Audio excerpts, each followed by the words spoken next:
वालेकुम, नमस्ते। आज का ये प्रेस कॉन्फ्रेंस मैं इसलिए बुलाया हूँ कि मैं देख रहा हूँ पिछले दिनों के कैंपेन में किस तरह एमआईएम और बीजेपी इस इलेक्शन को पोलराइज करने की कोशिश कर रही है। मैं आज एक सवाल उठाना चाहता हूँ जिसमें मेरा सवाल सीधा असदुद्दीन अवैसी जो हैदराबाद के सिटिंग एमपी है उनसे है कि आपकी गवर्नमेंट, आप चारमीनार हैदराबाद पार्लियामेंट में 1984 से आप यहाँ के प्राइम मिनिस्टर, आपके यहाँ के एमपी हैं। आप 1984 से आप हैदराबाद के किंग, राजा बने हुए हैं। 1984 से आप मेरे को ये बताइए कि 1984 से अब तक का आज 2024 तक आप पार्लियामेंट में हैदराबाद के लिए आवाज़ उठा के हैदराबाद के लिए क्या क्या डेवलपमेंट्स लेके आए। यही सिमिलर सवाल मेरा बीजेपी से है कि 10 साल में आप 10 साल से सेंट्रल में हुकूमत में है, आपका प्राइम मिनिस्टर है। बीजेपी 10 साल में ओल्ड सिटी हैदराबाद पार्लियामेंट के लिए क्या क्या करी, क्या ऐसे डेवलपमेंट्स लेके आए। और आज उनकी कैंडिडेट माधवी लता जो हैदराबाद पार्लियामेंट से बीजेपी की कैंडिडेट है, ये आज एक जोकर का रोल प्ले कर रही हैं।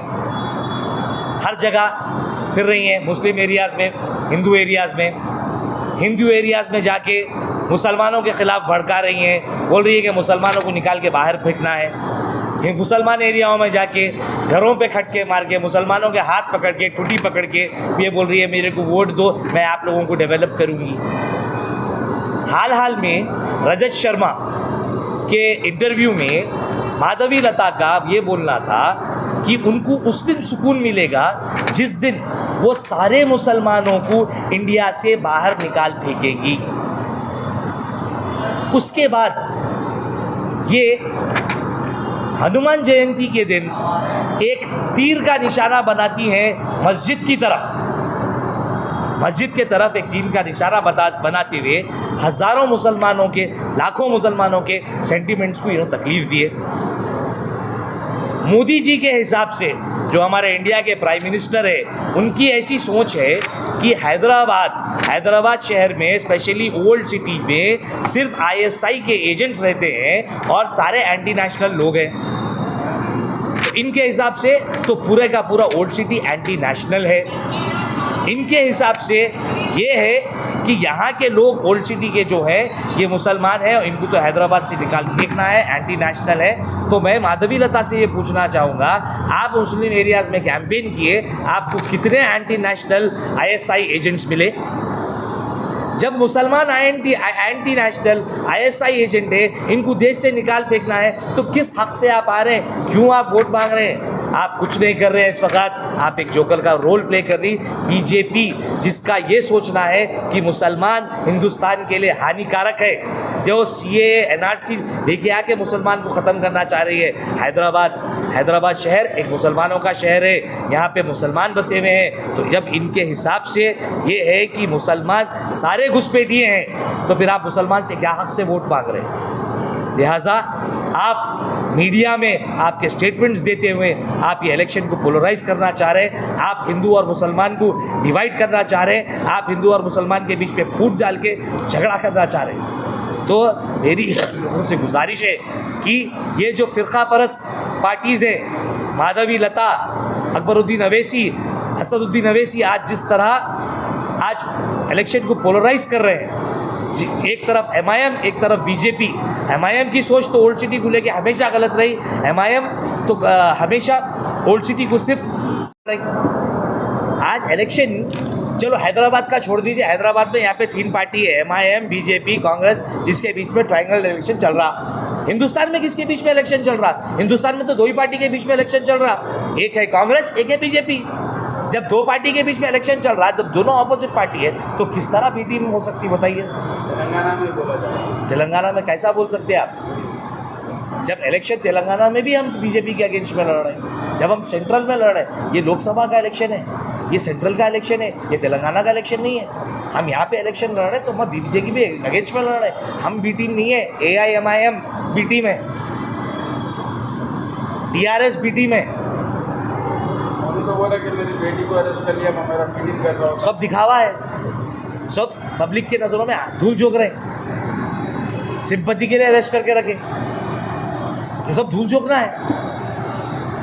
हम बी टीम नहीं है, ये जो इल्ज़ामात है बी टीम कांग्रेस के ऊपर ये बिल्कुल बेसलेस और गलत है। हम तो बीजेपी के अगेंस्ट में, कांग्रेस एक सेक्युलर पार्टी है, ये मज़हब के नाम पे वोट मांगने वाले जो लोग हैं, जो फिरका परस्त पार्टियाँ है, इनके अगेंस्ट में तो कांग्रेस की हमेशा से लड़ाई रही, इनसे कांग्रेस की दोस्ती कभी नहीं हो सकती। कांग्रेस इख्तियार में आती है हैदराबाद में तो क्या डेवलपमेंट करेगी? कांग्रेस अगर इख्तियार में आती है हैदराबाद में तो यहाँ पे सबसे पहला बड़ा जो मुद्दा है, अब हमारे पास ओल्ड सिटी में कई बच्चे हैं जो बेरोज़गार बैठे हुए हैं पढ़ के लिखने के बाद। सबसे पहले ये बच्चों को रोज़गार पे लगाना है। ओल्ड सिटी में ऐसे डेवलपमेंट्स लाना है जो ओल्ड सिटी के अंदर खुद रोज़गार पैदा हो। सबसे पहले हमारा मुद्दा वही है कि हम ओल्ड सिटी के अंदर डेवलपमेंट लाएंगे। यहाँ के रोड्स की हालत देखिए आप क्या है, आप चलते कम गड़े ज़्यादा है। यहाँ के रोड इंफ्रास्ट्रक्चर को सही करना है, यहाँ का सीवेज सिस्टम को सही करने का है, यहाँ पे अच्छे स्कूल्स नहीं है, कॉलेजेस नहीं है, यहाँ पे हायर एजुकेशन की कोई फैसिलिटी नहीं है। हमको अच्छे स्कूल, अच्छे कॉलेजेस लाना है।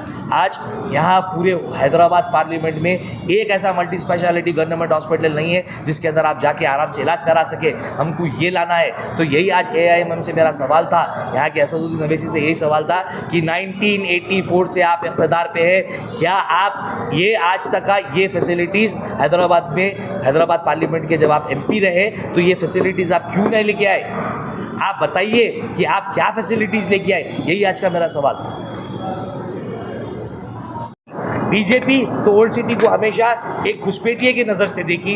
आज ओल्ड सिटी के स्लम्स में इतने जितने प्रॉब्लम्स है, क्यों आज मोदी जी को ये नहीं नज़र आया कि यहाँ पे भी लोग हैं? हैदराबाद में खाली हिंदू और खाली मुसलमान नहीं रहते, यहाँ पे हिंदू भाई भी रहते हैं। तो बीजेपी जब ओल्ड सिटी को बोलती है तो सारे हमारे हिंदू भाई भी उसमें शामिल है। तो बीजेपी की सोच हिंदू और मुसलमान, बीजेपी के जो सोच है ये दोनों पे लागू हो रही।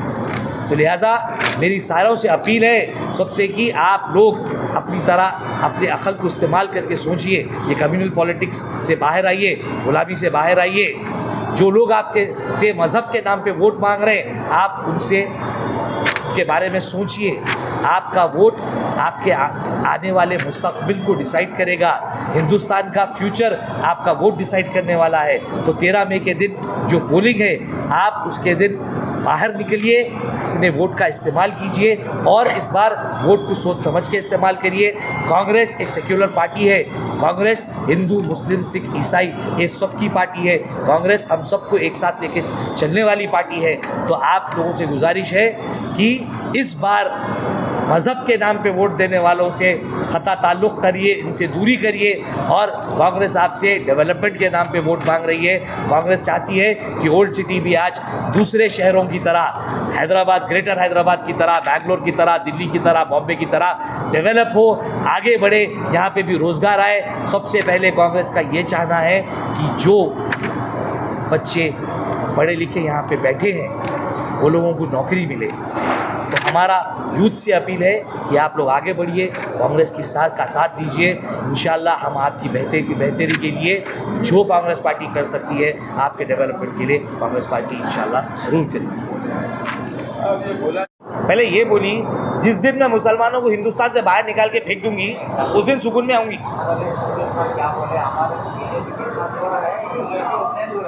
हमारे लिए तो दूर है। कौन बीजेपी जाके मुसलमानों से वोट मांग रही है। आज तो मैं बीजेपी के सवाल ज़्यादा इंपॉर्टेंट है।